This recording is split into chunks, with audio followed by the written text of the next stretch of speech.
Tristan, the Philadelphia Eagles open up at 10.5 as their over-under. I'm going to give the floor to you first before I give any of my takes on the Eagles because, Thank God. I know. I don't do it enough, so I figured let's change it up. Let's let you talk a little bit now. That's what everyone says. That Tristan guy just doesn't talk enough. Right. Read our comments. You'll see that. Okay, so Eagles, 10.5. I'm going under. Under. All right, well, Eagles is done, so See, let's guys, move on to the Cowboys. No, it's not an under as in I think they're going to be terrible. I think they'll be good, but I feel like 10 wins for me is where I had them when I went through. You got to make a prediction. Obviously, this team could win 11, 12 games. I wouldn't be shocked. But there are a lot of questions around the Eagles, and I feel like a lot of people in the media, they're talking about it, but a lot of us are kind of just expecting, they'll figure it out. I don't know, because I don't know if Nick Siriani is a good football coach. Matter of fact, pretty certain he's not. And we've talked about this a lot. He doesn't call plays, and it was obvious when Shane Steichen left that the offense fell apart. And Gannon, who looks like a decent head coach for the Cardinals, like the team didn't look the same without the coordinators. And then when the team's going through its hardship, if Sirianni's not a play caller, well, it's okay. Then if you're not calling one side of the ball, then you're a leadership coach. But he wasn't doing a good job with the leadership because they fell apart and they just took a nosedive.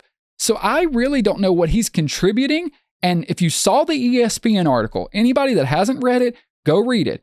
It's about the friction between Jalen Hurts and Nick Sirianni last season, and basically how Jalen Hurts lost respect for Nick Sirianni because he felt like Nick Sirianni didn't have an understanding of the X's and O's.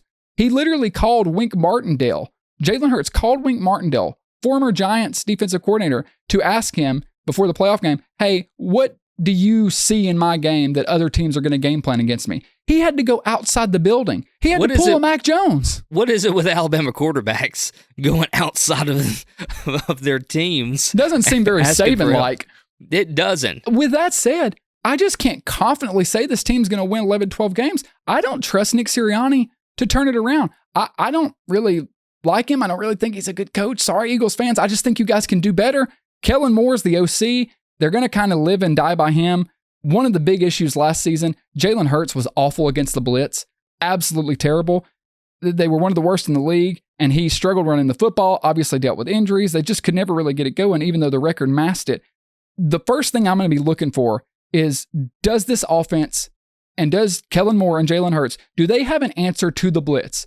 Seriously, after 3 or 4 weeks, if they're still struggling against the blitz, my prediction is going to be right. If they're handling it and they have some answers, they're going to be okay. But I feel like this is going to be like a 9-10 win team. All your points are valid, and you mentioned how they handled the blitz. And, you know, one of the big stories this offseason was the fact that Jason Kelce retired, and he was a big part of that line. And you and I both say that that's where games are won and lost is in the trenches. So as far as trench warfare goes, Jason Kelce is one of the best centers that was in the NFL throughout our entire lifetime, pretty much, that we kept up with the NFL. Losing him is going to be big. They did bring in Cam Jurgens. If you remember this. Moving him to center, right? So 2 years ago, Nebraska, Cam Jurgens got drafted. He kind of sat on the bench for the first year. Jason Kelce played. Didn't really know what was going to happen the second year. Well, Jason Kelce played again, and oddly enough, Jason Kelce doesn't really get hurt, right? I mean, he's just not, he was never injury prone in the NFL. Jurgens played next to him, which was the best thing that could have happened because he just absorbed everything that Jason Kelce did while he was under center. I think that Cam Jurgens, you know, he's come out and said that he's really not trying to replace Jason Kelce because you can't do that. No, it's not possible. But you can try to duplicate him. And so if he's able to do that, I think this line has a good shot. If he takes that leadership position on the line and actually, you know, steps into that role, doesn't get timid, is able to be quick on his feet, quick off the ball, I think they have a good shot at holding up. And I'll say this to your point, you know, you were talking about the defense and the offense both took kind of a step back last year. I mean, they still finished 6th overall in offense and 13th overall in defense. So even taking a step back, they didn't do too bad.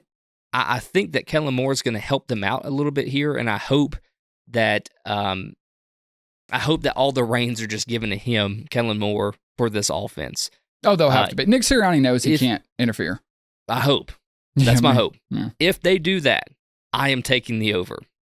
So I'm going to still take the over. And I also think that we'll talk about the other teams here in a minute, but I think a couple of teams in this same division has taken a step back. And as you know how the schedule goes, you're going to play a couple of those teams anyway. So I think that the Eagles find at least one, possibly two more wins than they did last year. I have them going about 11-6 or 12-5.